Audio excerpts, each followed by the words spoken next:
Hello বন্ধুরা, আমি কালকে মেলায় গিয়ে কি করেছি আজকে এই ভিডিওতে বলবো। তো কালকে আমি মেলায় গিয়ে কি করেছো বলো এবার। সেটাই তো বলছি। আমি কালকে অনেকগুলো রাইড চড়েছি, যেরকম বোটিং করলাম, ট্র্যাম্পোলিনে চড়লাম, তারপর মিকি মাউসে চড়লাম, তারপর একটু কিছু খেয়ে দে এই লটারি খেলতে গেলাম, যেটার মধ্যে ঝুড়িটা আমি জিতেছি, যেটা মায়ের রান্নার কাজে লাগবে।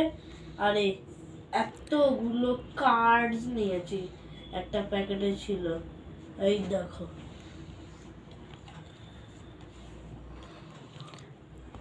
আর তারপরে আর এই বাদাম ভাজা নিয়েছে মা। আর কি খেয়েছো?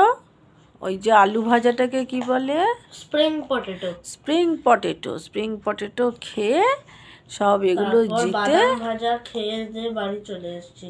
আর তার সাথে মেলাতে কেমন এনজয় করেছো? মেলা ভালো এনজয় করেছি, আবার ফুলও দেখেছি। ওখানে ফুলও বসেছিল, ওখানে দারুণ দারুণ ফুল, সবজি, ক্যাকটাস সব কিছু দেখেছিলাম। ঠিক আছে, টাটা, টাটা, বাই। বাই।